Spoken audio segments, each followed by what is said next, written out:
देवकी वसुदेव कंस के कारागृह में बंद क्यों रहे? ऐसा क्या कारण रहा कि देवकी और वसुदेव को कंस कारागृह में बंद होना पड़ा? कि देवानाम अपि पूज्यो भूतानाम न चानकदुन्दवी कारागरे कथम वृद्ध कंसस्य धर्म तत्पर। वसुदेव जी तो धर्म में तत्पर थे। धर्मात्मा वसुदेव जी को कंस के कारागृह में क्यों रहना पड़ा? पूरी कथा सुनाइए। महान तपस्वी भगवान नर और नारायण क्षत्रिय रूप में क्यों अवतरित हुए कृष्ण और अर्जुन के रूप में? और जन्मेजय जी कह रहे हैं मेरे पूर्वज पांडवों का भी वृतांत सुनाइए कि उन्होंने किस प्रकार भगवान की शरण ग्रहण की। फिर आप ये सुनाइए कि भीष्म और द्रोण जैसे धर्मात्माओं का युद्ध में पराभव क्यों हुआ, आखिर उनको युद्ध में क्यों मारा जाना पड़ा। यहां पर व्यास जी ने कर्म की प्रधानता बतलाई। राजन, कर्मों की गति बड़ी गहन है जिसे देवता भी नहीं जान सकते। कर्मो नैव समोत्पत्ति सर्वेषां नात्र संशया अनादिनिधना जीवा कर्म बीज समोद्भवा कर्म जीव समोद्भवा। भगवान वेदव्यास कह रहे हैं जिस दिन से सृष्टि का आरंभ हुआ है उसी दिन से जीव के अंदर कर्मों के बीज आ गए हैं और वो कर्म बीज कभी नाश नहीं होता। कर्म बीज बिन से नहीं, कर्म बीज का नाश नहीं होता। यह जन्म प्रति जन्म चलता रहता है और नए नए कर्म जुड़ते रहते हैं। कर्मवश जीव अनेक बार जन्म लेता है, अनेक बार मरता है, लेकिन कर्म का क्षय नहीं होता। नाना योनि सुजायन्ते निस्र्यन्ते च पुनः पुनः कर्मणो रहितो देह संयोगो न कदाचन। पंकज जी, हमारी इच्छा होती है श्लोक खूब गाएं, क्योंकि श्लोकों से ही कल्याण ज्यादा होगा। भले ही अर्थ समझ में ना आए पर कानों के माध्यम से हृदय में जब भगवान के दिव्य श्लोक, संस्कृत के श्लोक जाएंगे तो आपके जीवन का कलमश दूर हो जाएगा, साहब हृदय पवित्र हो जाएगा। भगवान वेदव्यास कह रहे हैं कर्म तीन तरह के हैं, शुभ, अशुभ और मिश्रित। इसको तीन श्रेणियों में महापुरुषों ने विभक्त करके कहा है, संचित, प्रारब्ध और क्रियमाण। ये तीन प्रकार के कर्मों के भेद कहे गए हैं। राग द्वेष आदि स्वर्ग में भी बने रहते हैं, स्वर्ग जाने के बाद भी राग द्वेष समाप्त नहीं होता। देवता, मनुष्य, पशु, पक्षी सभी में यह सब विद्यमान रहता है। एक दूसरे से राग द्वेष पशुओं में भी देखा जाता है, देवताओं में भी जाता है और मनुष्यों में तो भरमार है ही। कर्म के बिना उत्पत्ति नहीं हो सकती, कर्म के बिना विनाश नहीं हो सकता। संपूर्ण जगत कर्म के द्वारा नियंत्रित है और संपूर्ण जगत कर्म के द्वारा ही प्रतिक्षण परिवर्तित हो रहा है। भगवान वेदव्यास कहते हैं कि ये जीवात्मा कर्म के कारण ही मां के गर्भ में आता है। जैसा कर्म किया है वैसी जगह जाके जन्म लेगा। अब जैसी जगह जन्म लेगा तो मां के गर्भ में आएगा। तो श्री व्यास जी कह रहे हैं कि संसार में अनेक तरह के दुख हैं, लेकिन गर्भ में जैसा दुख है वो तो हम लोगों को याद नहीं है, इसलिए हम उसको समझ नहीं पाते। लेकिन कपिल भगवान ने भी देवहूति जी को समझाया है। भगवान आद्य शंकराचार्य जी भी कहते हैं, यहां भगवान वेदव्यास भी कह रहे हैं, अनेक पुराणों में अलग अलग व्यास जी ने खूब चर्चा की है। गर्भवास समो दुखम न भूतो न भविष्यति। गर्भ जैसा दुख कहीं नहीं। अब विचार करो जरा, जीवात्मा उल्टा लटका है, उसका शरीर कोमल है, त्वचा एकदम मुलायम कोमल है। बच्चा जन्म लेता है उसकी त्वचा कितनी कोमल होती है, उस कोमल त्वचा को मां के पेट में रहने वाले जो छोटे छोटे कीट हैं वो काटते हैं। उससे भयंकर वेदना होती है, पर ना हिल सकता, ना डुल सकता, ना भगा सकता, ना रो सकता, कुछ नहीं कर सकता।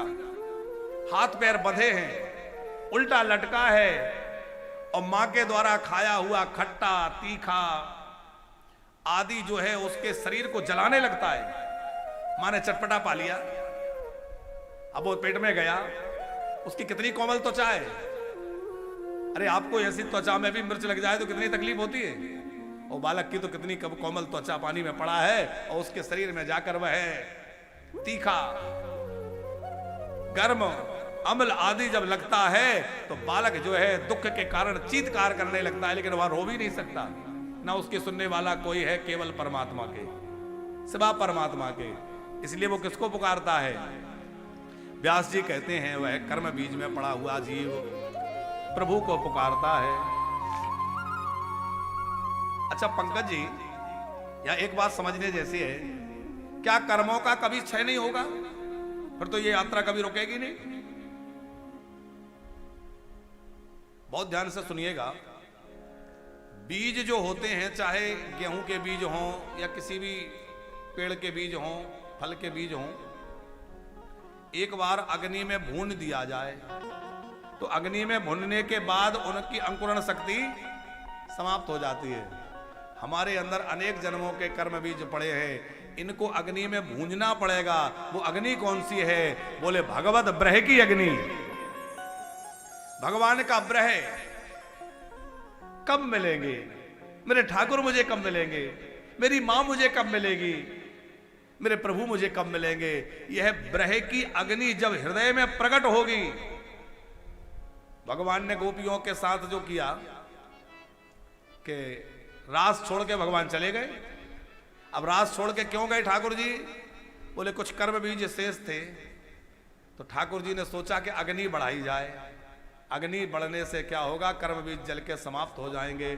इसलिए ठाकुर जी अंतर ध्यान हो गए, गोपियों के अंदर अग्नि उत्पन्न हुई, और ब्रह अग्नि जब जली कि बिरहा जलाना डाले, हो बिरहा जलाना डाले बन के आगे रे,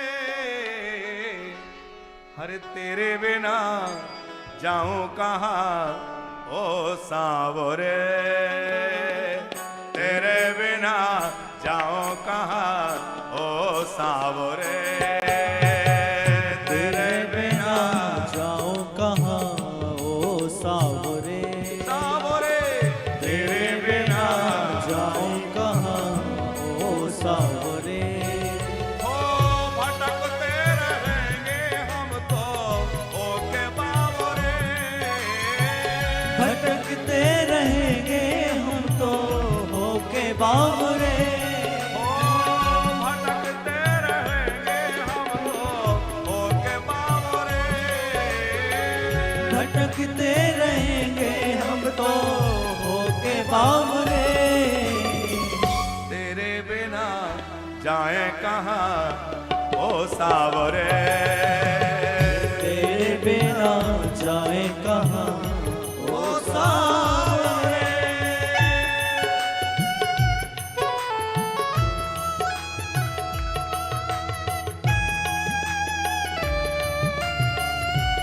श्री वृंदावन बिहारी लाल की जय हो।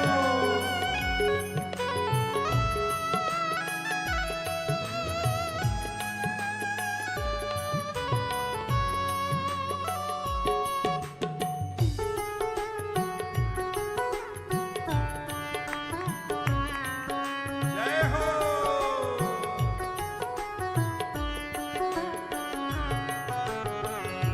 तेरे भरोसे हमने ये जग छोड़ा, ओ निर्मोही हमसे क्यों मुख मोड़ा, तेरे भरोसे हमने ये जग छोड़ा, ओ निर्मोही हमसे क्यों मुख मोड़ा, तेरे भरोसे हमने ये जग छोड़ा,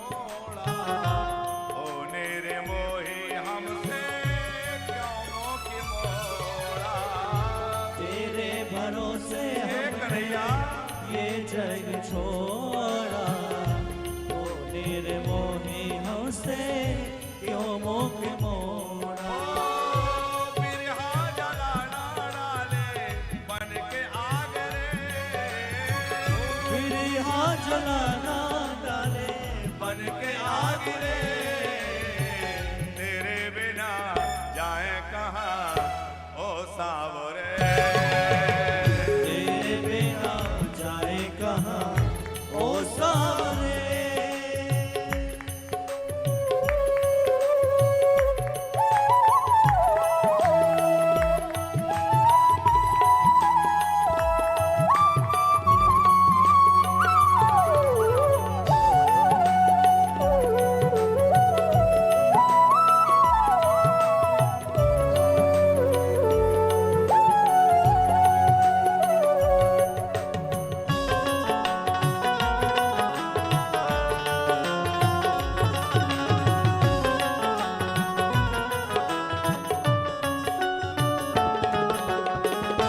तुमने बुलाया हमें बंसी बजा के, हम चली आई कितने सपने सजा के। तुमने बुलाया हमें बंसी बजा के, हम चले आए कितने सपने सजा के। तुमने बुलाया हमें बंसी बजा के, हम चले आई कितने सपने सजा के। तुमने बुलाया हमें बंसी बजा के, हम चले आए कितने सपने सजा के। ओ नट घट कन्हैया ऐसे मत भागी रे, नट घट कन्हैया ऐसे मत भाग रे। ओ नट घट कन्हैया ऐसे मत भागी रे, नट घट कन्हैया ऐसे मत भाग रे। तेरे बिना जाए कहाँ ओ सावरे, तेरे बिना जाए कहाँ ओ सावरे। सावरे तेरे बिना जाए कहाँ ओ सावरे।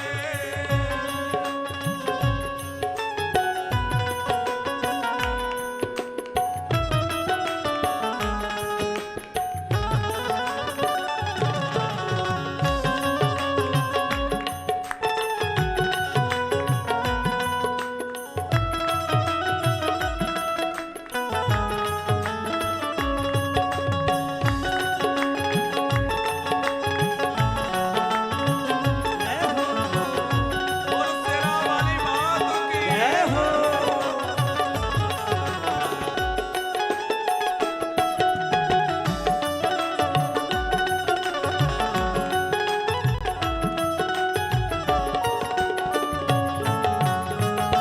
हम हैं तुम्हारे मोहन, तू ही हमारा है, तेरा ही सहारा हमको, तेरा ही सहारा है।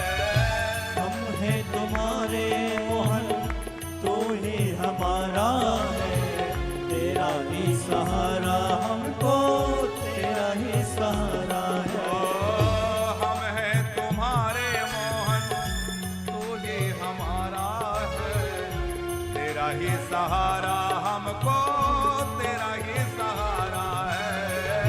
हम हैं तुम्हारे मोहन, तू ही हमारा है, तेरा ही सहारा हमको, तेरा ही सहारा है।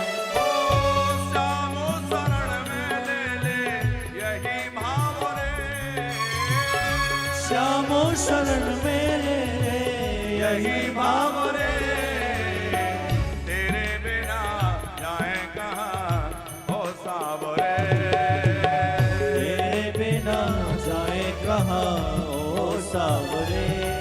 ओ तेरे बिना जाए कहाँ ओ सावरे।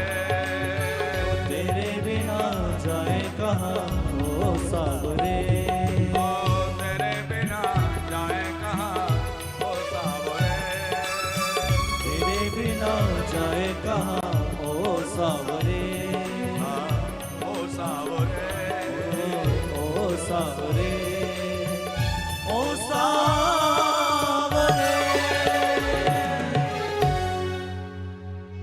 बिरहा जलाना डाले बन के आग रे,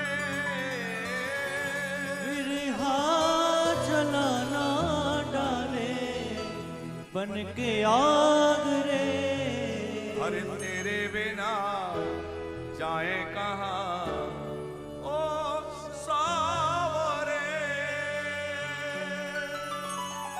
तो ब्रह की अग्नि जब हृदय में धधकेगी तो ब्रह की अग्नि में कर्म बीज जल करके भुन जाएंगे, और कर्म बीज भुन जाएंगे तो जन्म मरण के चक्र से मुक्त हो जाएंगे।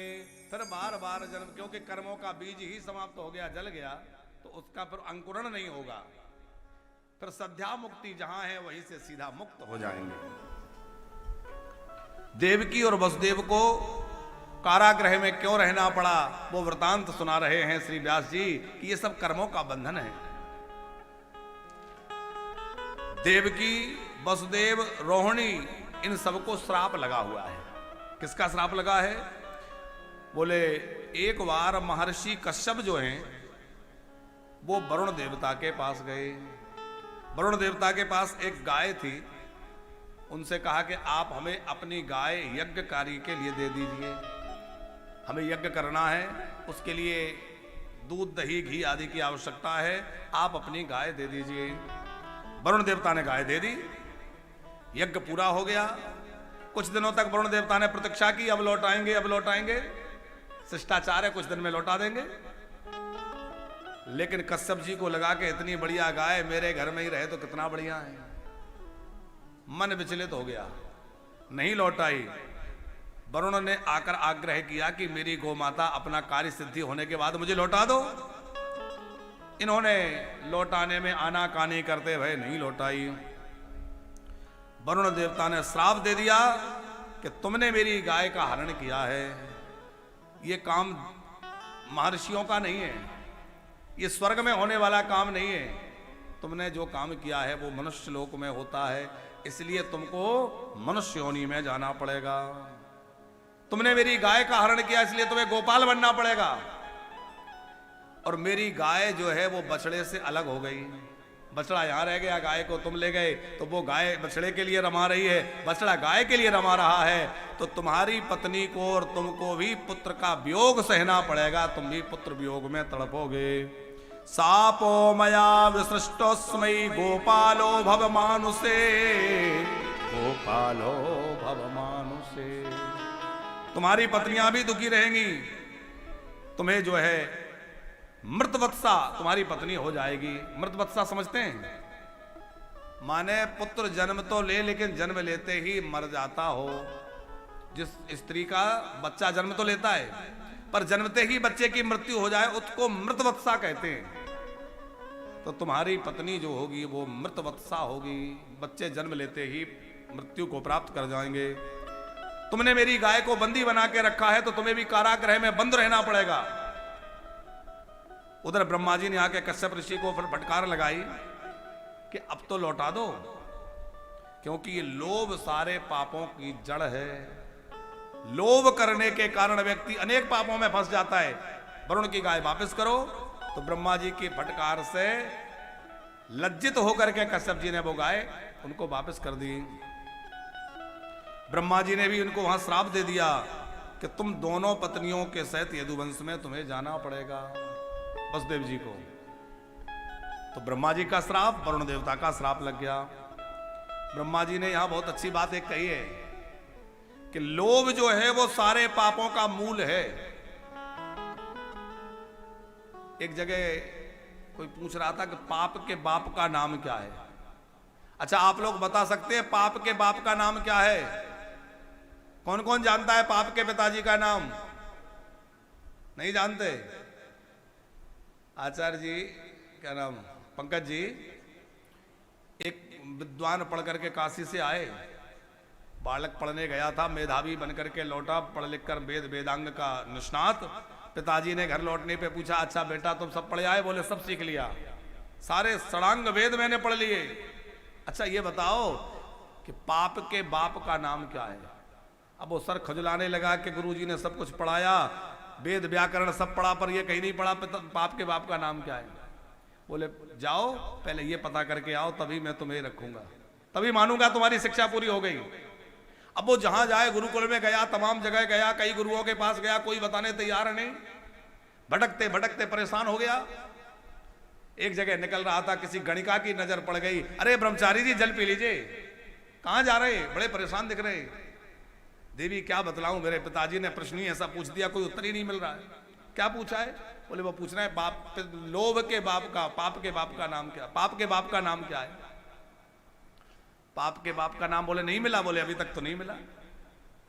बोले चलो धीरे से पता कर लेना, कोई बात नहीं है, मैं हूं तो नगर बधू गणिका, लेकिन अब आप हारे थके हैं, परेशान है, ऐसा करिए थोड़ा भोजन कर लीजिए, जल पी लीजिए, उसके बाद आगे पता कर लीजिए। वो ब्रह्मचारी ने कहा मैं श्रोत्रिय ब्रह्मनिष्ठ, तुम वैश्या के हाथ का पानी भोजन ग्रहण करूंगा? कदाचित नहीं। अरे इतना क्यों बिगड़ते हैं, लगता है आप बहुत दिन के भूखे भी हैं, थके हुए भी दिख रहे हैं, आप ऐसा करिए सूखा सामान ले लीजिए, सूखे सामान में तो कोई हर्ज नहीं है।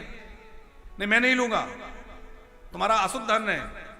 अरे ब्राह्मण देवता ब्रह्मचारी जी, मैं आपको 100 सोने की मोहरें दूंगी यदि आप मेरा सूखा सामान ले लें, पर सूखे सामान में दोष नहीं होता, बना के पा लेना।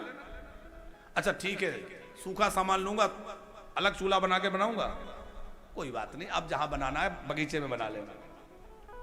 अब जैसे ही वो चूल्हा बनाने लगे, गणिका फिर आ गई, चूल्हा मैं बना दूं। अरे बोले फिर तू आई, मैंने मना किया था दूर रहना। अरे ब्रह्मचारी जी चूल्हा बनाने में थोड़ी कठिनाई है, भोजन बनाने में कठिनाई है, चूल्हा बना दूं, लकड़ी रख दूं, उसमें क्या हर्ज है? और फिर आप ऐसा करने को यदि तैयार होते हैं तो मैं 100 सोने की मुद्राएं और भी दे दूंगी। अच्छा चलो फिर चूल्हा बनाने में तो कोई कठिनाई नहीं है, चूल्हा बना दो। चूल्हा बना दिया, लकड़ी कंडा व्यवस्था कर दी, सूखा सामान दे दिया, अब ठीक है, अब मैं बनाता हूं। और जैसे ही वो जल वगैरह भर के रखने लगे, बोले देखो पानी तो जल ब्रह्म है, जल भर के रख देती हूं, बनाना तो आपको ही है। अरे देवी पर मैंने कहा ना तू स्पर्श नहीं करना, दूर रहना। अरे ब्रह्मचारी जी 100 मोहरे और ले लेना, लेकिन जल वगैरह की सेवा तो कर दूं। पिघल गए, कोई बात नहीं, जल भर दो। ऐसे करते करते उसने कहा थोड़ा आटा सान दूं। अरे आटा सानने के बाद तो अग्नि में सब सिद्ध हो जाएगा, सब साफ हो जाएगा, सब उसका दोष निकल जाएगा। फिर बोले अरे अब मैं ही बना देती हूँ, क्या फर्क पड़ता है, इतना तो मैंने सब कर ही दिया है, तो थोड़ा रोटी भी सेक देती हूँ। सारा काम उसी ने कर दिया। वो लोभ बढ़ाते बढ़ाते 100 और फिर उसने बना करके कहा कि यदि आप मेरे हाथ से पालें तो 1000 मोहरे और भी दे दूंगी। ब्रह्मचारी जी ने सोचा यहां कोई देख तो रहा नहीं, और पता नहीं कब तक पाप के बाप का पता ना चले, कितना घूमना पड़ेगा। कोई बात नहीं है, देवी माँ समझ के कि माँ क्या ही रूप समझ के पा लेते हैं। बोले पवा दो। उसने ग्रास तोड़ के मुख के पास किया, और ग्रास तो दिया नहीं, एक दिया। ब्रह्मचारी जी ने कहा ये क्या करती है? बोले मैं तुम्हारी गुरुजी हूं। हैं? बोले जो तुम्हें कोई नहीं बता पाया ना, पाप का बाप कौन है मैं बता रही हूं। जाओ पिताजी से कहना पाप के बाप का नाम है लोभ, क्योंकि लोभ जीवन में आता है तो अनेक पाप जीवन में करवाता है। यदि तुम्हारे अंदर लोभ नहीं होता तो क्या तुम मेरे जैसी अधम गणिका के हाथ का भोजन करते? अरे तुम तो मेरा छुआ पानी नहीं पी रहे थे, सूखा आटा स्वीकार नहीं कर रहे थे, कहां मेरे हाथ से पाने लग गए? ये किसके कारण हुआ? लोभ के कारण। इसका मतलब है लोभ ही पाप का बाप है साहब। लोभ से बचे रहिए तो पाप से बचे रहेंगे। कंचन और कामनी, ये दो के कारण व्यक्ति पाप में ज्यादा प्रवृत्त होता है, और जो कंचन कामनी के प्रहार से बच गया वो पाप से बचा रहेगा। उधर दिति माता ने भी अदिति को श्राप दिया था कि तुम्हारे पुत्र जन्म लेते ही मर जाएंगे। क्यों दिया था? बड़ी लंबी कथा है, समय तो अब पूरा हो रहा है। एक तो समय बहुत थोड़ा रहता है, तो हमें तो लगता है पंकज जी की कथा की भूमिका तैयार होती है तब तक समय घड़ी का कांटा पहुंच जाता है। हमें तो कम से कम 3-4 घंटे तो चाहिए, तब आनंद आए। तो दिति ने कश्यप ऋषि से उत्तम संतान की कामना की, महाराज कश्यप की कृपा से वो गर्भाधान हुआ और बड़ा तेजस्वी बालक इनके गर्भ में आया। इंद्र को पता लगा कि माता मेरी दिति नाम की जो माता है, सौतेली माता है, इनके गर्भ में जो पुत्र है यदि जन्म ले लिया तो ये स्वर्ग छीन लेगा, बड़ा पराक्रमी होगा। तो इंद्र ने दिति के पुत्र को गर्भ में ही मारने का निश्चय किया। इंद्र एक जो है ब्रह्मचारी का वेश बना करके बटुक ब्राह्मण का बना के सेवा दिति की करने लगा, चौका बर्तन आदि आदि सेवा। वो अवसर ढूंढ रहे थे कि कैसे मैं दिति के अंदर प्रविष्ट होकर के श्वासों से उस गर्भ में पल रहे बालक को, भ्रूण को समाप्त कर दूंगा। भागवत में पता प्रसंग है, ये देवी भागवत में भी है। तो दिति का जीवन भी भले ही दिति के द्वारा दैत्यों का जन्म हुआ है, लेकिन बड़ा सुचितापूर्ण जीवन था कि इंद्र को भी प्रवेश करने का अवसर नहीं मिल रहा था। एक दिन बड़े ध्यान से सुनना, दिति से क्या अपराध हो गया। दिति ने कोई फल पाया और कुल्ला नहीं किया, ऐसे ही लेट गई, आंख लग गई। तो झूठे मुंह सोना, झूठे मुंह चलना अपराध है। इंद्र को अवसर मिल गया, बोले झूठे मुंह सोई है, तो इंद्र जो है प्रवेश कर गए और श्वासों से प्रवेश करके गए तो अपने वज्र के द्वारा उस भ्रूण के गर्भ के टुकड़े टुकड़े कर दिए, 7 टुकड़े किए, पर वो फिर भी नहीं मरा। तो 7 के 7 फिर कर दिए तो कितने हो गए, 49। फिर भी नहीं मरे, क्योंकि वो महर्षि के तेज के द्वारा और बड़े व्रत के, पुंसवन व्रत के प्रभाव से वो बालक हुआ था। पुंसवन व्रत की विधि भागवत में। तो वही 49 होकर के देवताओं की पंक्ति में इंद्र के प्रभाव से मिल गए।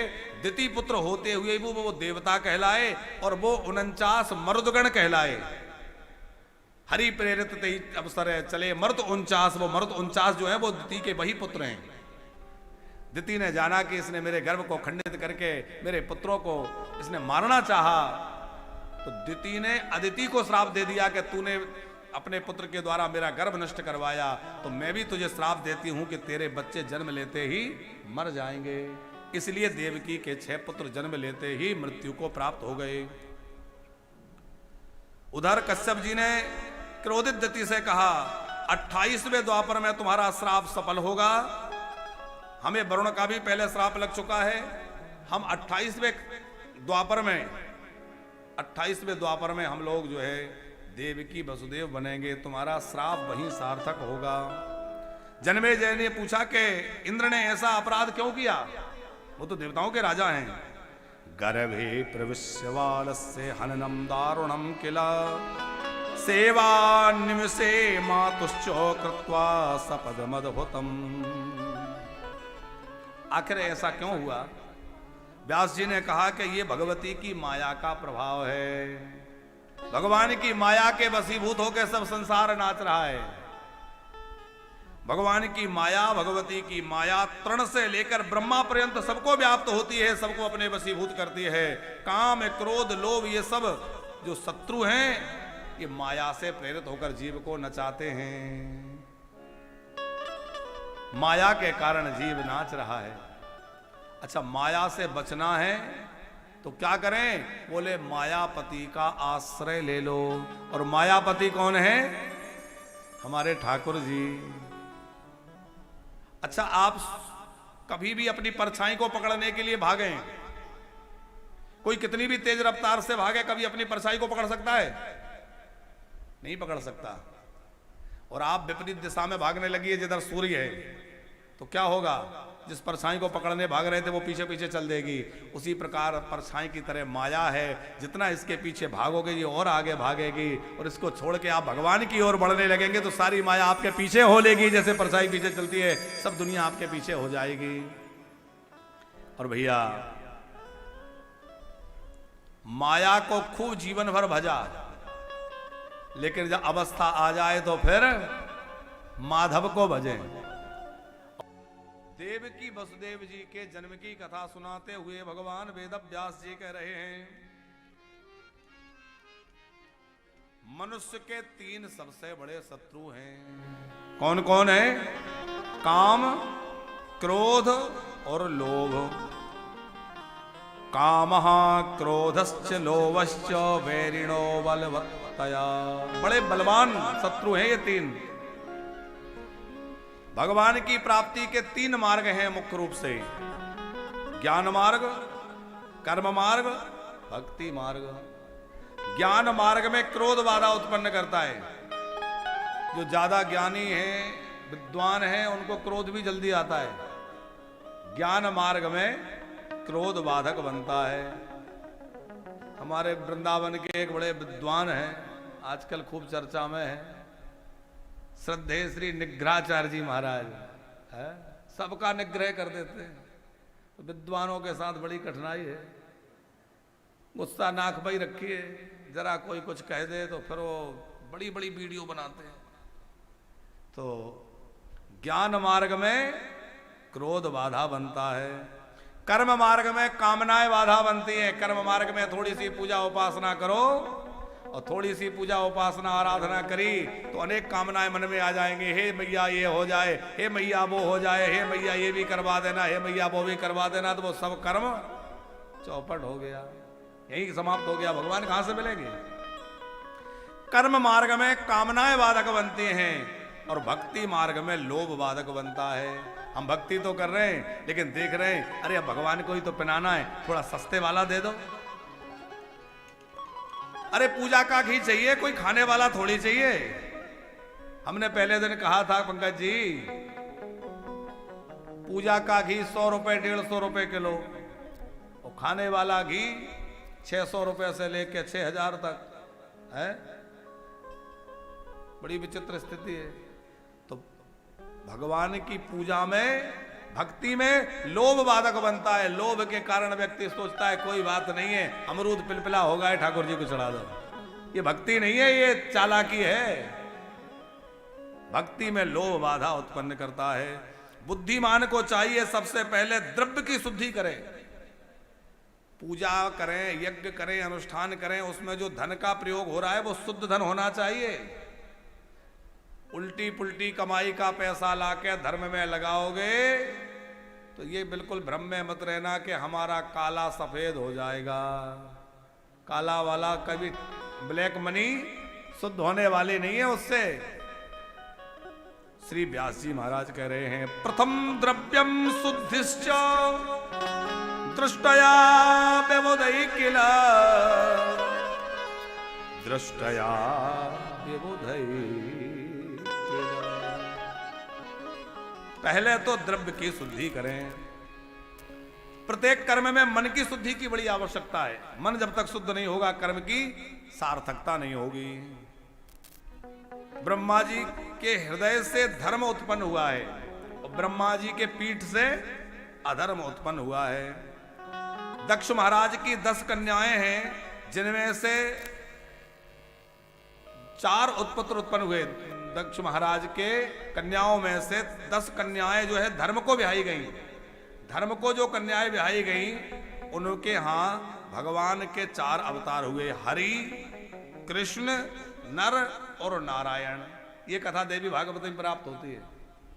एक कृष्ण अवतार वहां भी हुआ धर्म के पुत्र के रूप में। हरि, कृष्ण, नर और नारायण, ये 4 धर्म के पुत्र हुए।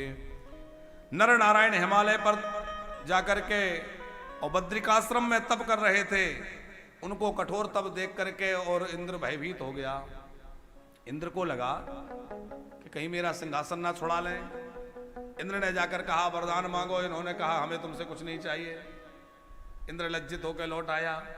फिर सोचा तपस्या में विघ्न उपस्थित करूं तो कामदेव को भेजा, रंभा आदि अप्सराओं को भेजा। तमाम अप्सराएं जाके नाचने लगी, संगीत बजने लगा, शीतल मंद सुगंध वायु बहने लगी और तमाम अप्सराएं गायन वादन के साथ नर्तन करने लगी। उनकी पायलें बजने लग गईं, उनके आभूषणों की झनकार किसी के भी मन को अपनी ओर खींच ले। लेकिन नर और नारायण के मन में तनिक भी क्षोभ नहीं हुआ और वह निर्विकार रूप से समाधिस्थ होते हुए भजन करते रहे, तपस्या करते रहे। अब तो वो सब लज्जित हो गईं, थक गईं, नाचते नाचते थक गईं। लेकिन भगवान नारायण को दया आ गई उन पर। तो नारायण भगवान ऐसे ही लंगोट लगाए बैठे थे, अपने उरू से जंघा से उन्होंने थोड़ा ऐसे स्पर्श किया उसमें से एक अनुपम सुंदरी कन्या, एक अप्सरा पैदा हो गई, प्रकट हो गई। उरु भाग से प्रकट हुई, इसलिए उसका नाम उर्वशी कहलाया। उर्वशी भगवान नारायण के उरु भाग से प्रकट हुई। और पंकज जी वो इतनी सुंदर थी कि वो जितनी नाचने वाली आई थी ना इंद्र के यहाँ से, वो सब उसको देख देख के लज्जित हो गई कि हम तो इसके दासी बनने लायक भी नहीं है। और जिन भगवान नारायण के अंग से ऐसी अनुपम सुंदरियां मेल से पैदा हो जाएं, उनके यहाँ हमारी क्या रूझबूझ होगी, हमें कोई पूछेगा? लज्जित हो गई, क्षमा कर दीजिए, हमने अपने सौंदर्य का अभिमान करके आपके तपस्या में विघ्न बनी, हमें क्षमा कर दीजिए। नर नारायण ने कहा कोई बात नहीं है, क्षमा की कोई बात नहीं, तुम अपनी मर्जी से तो आई नहीं हो, तुम्हें तो इंद्र ने भेजा है, कोई बात नहीं है, तुम्हारा कल्याण हो, वरदान मांगो। अच्छा, भगवान का एक बड़ा स्वभाव है, सबसे कहते हैं वरदान मांगो। ये बड़ी चालाक थी, इन्होंने वरदान में पता है क्या मांगा? हे प्रभु, आप हमें पति के रूप में प्राप्त हो जाइए। भगवान ने कहा भाई वचन तो दे चुके थे, वरदान देंगे, या पति कैसे बने? तो भगवान ने कहा अभी तो नहीं, 28वें द्वापर में मैं कृष्ण रूप में प्रकट होऊंगा, उस समय तुम राजकन्याएं बन जाना और तुम सब देवियां राजकन्याएं राजकुमारियां बनना, सबसे मेरा ब्याह हो जाएगा।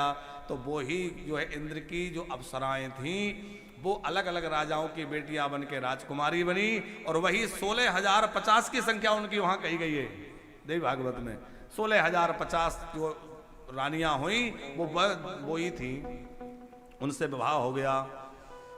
व्यास जी कह रहे हैं भगवान की माया की प्रबलता देखिए। एक बार भक्तराज प्रहलाद जी ने नारायण भगवान से युद्ध किया, और प्रहलाद जी का और नारायण भगवान का बड़ा भारी युद्ध हुआ। हजारों वर्ष तक यह युद्ध चलता रहा। यह बात सुनकर के जन्मेजय को आश्चर्य हुआ कि प्रहलाद जी तो भगवान के भक्त हैं और उन्होंने भगवान से युद्ध क्यों किया? बोले एक बार यह हुआ कि श्री प्रहलाद जी महाराज अपने कुछ राक्षसों को लेकर के, अपने लोगों को लेकर के तीर्थ यात्रा पर गए। तीर्थ यात्रा में जाते हुए उन्होंने नैमिषारण्य तीर्थ में एक वटवृक्ष के नीचे कुछ बाण पड़े हुए देखे। सोचा कि यहाँ हिंसा कौन करता है? इतना पवित्र स्थान है, तीर्थ स्थान है, यहाँ हिंसा कौन करता है? इधर उधर नजर घुमाई तो भगवान नर और नारायण धनुष बाण लेकर घूम रहे थे। सोचा इन्हीं ने ये हिंसा की है, यही धनुष बाण लेकर घूमते हैं। प्रहलाद जी ने ललकारा, मुनियों का भेष धारण करके वो धनुष बाण लेके हिंसा करते हो, आओ मुझसे युद्ध करो। भगवान नर नारायण ने प्रहलाद जी से युद्ध करना प्रारंभ कर दिया, और युद्ध आरंभ हुआ। पहले नर प्रहलाद जी से युद्ध करते हैं, नर थक जाते हैं तो नारायण युद्ध करते हैं। इस प्रकार देवताओं के वर्षों से 100 वर्षों तक, दिव्य वर्ष तक युद्ध होता रहा। कितने दिन युद्ध हुआ? देवताओं की वर्षों से। देवताओं के वर्ष कितने बड़े होते हैं? हमारा एक वर्ष, उनका एक दिन। अब आप अनुमान लगा लीजिए कितना हो गया। हमारा एक वर्ष, देवताओं का एक दिन। ऐसे वर्षों से 100 वर्षों तक नर और नारायण प्रहलाद जी से युद्ध करते रहे।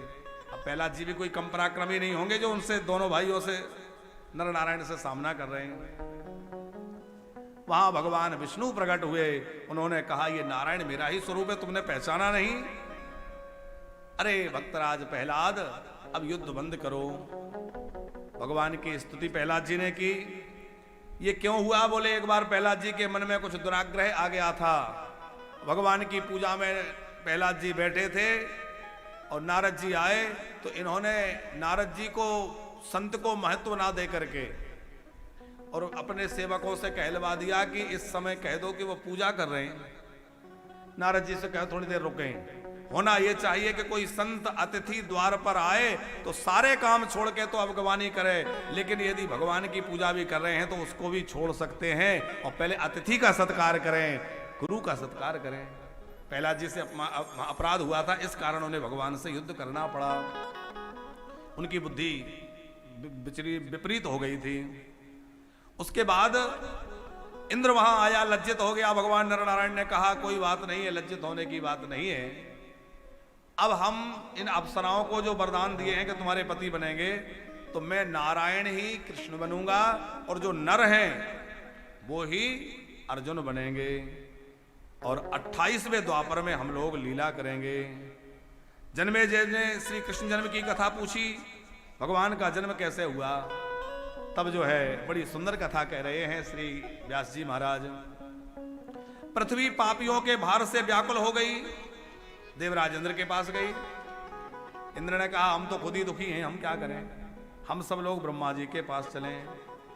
गाय के रूप में पृथ्वी, सब देवता, इंद्र आदि ब्रह्मा जी के पास गए और बोले कि इस समय पृथ्वी पर जरासंध, चेदी, नरेश, शिशुपाल, कंस, नरकासुर आदि ने बड़ा आतंक मचा रखा है, इनसे हमारी मुक्ति कराइए।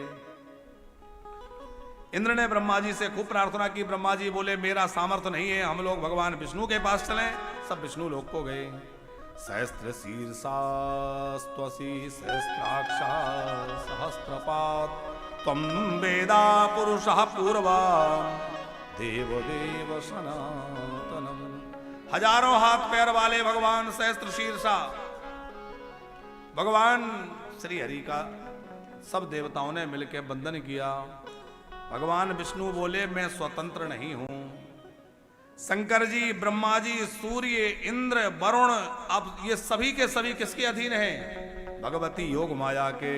ना हम स्वतंत्र एवात्र ना ब्रह्मा न शिवस्तथा नेन्द्रो अग्निर्यमस्त्वष्टा न सूर्यो वरुणस्तथा। हम सब में से कोई भी स्वतंत्र नहीं है, सब किसके अधीन है?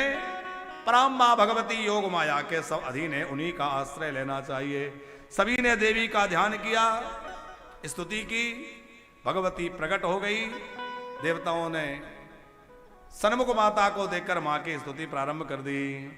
पाचा बिना विविध रंग भवी विश्वम कर तुम हरि किम रमा रहित पातुम संहर से उमयो जित ईश्वरा किम तेताभिरेक सहिता प्रभवा प्रजेसा। हे भगवती, आप ब्रह्मा आदि के द्वारा सृजन कार्य कराते हैं। देवताओं ने कहा ब्रह्मा सृजन करते हैं आपकी शक्ति से, विष्णु पालन करते हैं आपकी शक्ति से, रुद्र संहार करते हैं आपकी शक्ति से। हम सब देवता अपना अपना काम कर रहे हैं, किसकी शक्ति से? आपकी शक्ति से। हे भगवती, अब आप इन दुष्टों का दलन करके हम सबको चिंता मुक्त कीजिए। जिन्हें जाने बिना बार बार जन्म और मरण होता है, ऐसी ज्ञान स्वरूपा भगवती को हम प्रणाम करते हैं। ऐसा कहते हुए देवताओं ने भगवती को वंदन करते हुए कहा महालक्ष्मी च विद्महे सर्वशक्ति च धीमहि तन्नो देवी प्रचोदयात्। देवी बोली मैं अंश अवतार ग्रहण करूंगी, यशोदा की बेटी बनूंगी, तुम चिंता मत करो। भगवान विष्णु को कहा तुम जाओ और अदिति और कश्यप ऋषि श्राप के कारण देवकी वसुदेव बने हैं, उनके पुत्र बन जाना। यमुना के तट पर सुंदर मधुबन है, वहां सुंदर मथुरा में तुम प्रकट होना। सारी बात बतलाकर भगवती अंतर्ध्यान हो गई। ययाति के पुत्र सूरसेन जो है यहाँ के राजा थे। सूरसेन जी के पुत्र हुए वसुदेव जी।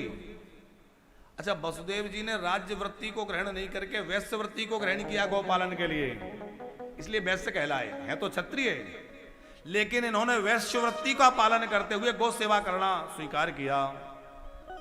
राजा बने महाराज उग्रसेन। वसुदेव देवकी का विवाह हो रहा था, आकाशवाणी भई, कंस ने देवकी को मारना चाहा पर कारागृह में बंद किया।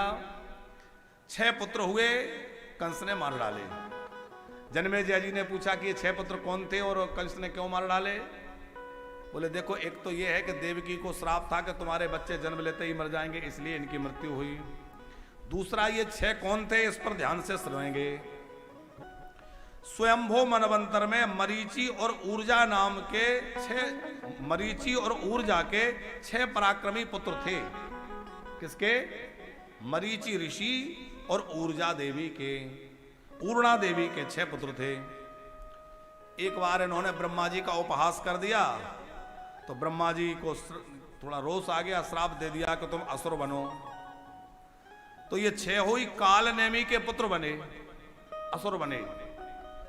वही अगले जन्म में हिरण्याकश्यपु के पुत्र बने, और वहां हिरण्याकश्यपु की अवहेलना के कारण हिरण्याकश्यपु ने इनका त्याग कर दिया। लेकिन ब्रह्मा जी ने इनको वरदान दिया कि आगे चलकर के तुम भगवान के अग्रज बनोगे, देव मानव गंधर्व कोई तुम्हें मार ना सकेगा, तुम आगे चलकर ऐसे पराक्रमी होगे। कब? जब देवकी के पुत्रों के द्वारा रूप में तुम्हारी मृत्यु होने के बाद तुम्हें जो है ऐसा अजय पद प्राप्त हो जाएगा। उधर हिरण्याकश्यपु के श्राप के प्रभाव से वह 6 के 6 ही देवकी के गर्भ से क्रमशः उत्पन्न हुए, और वह पुनः अपनी स्थिति को प्राप्त होकर अजय पद को प्राप्त कर लिए। उनको अब वरदान था कि तुम, ब्रह्मा जी ने कहा कि जन्मते ही मर जाओगे, मर के अपने स्थान को प्राप्त कर लोगे। 7वें गर्भ के रूप में शेष जी पधारे, रोहिणी के गर्भ से उनका जन्म हुआ, और उनका राम जो है बलराम जी रखा गया। बोलिए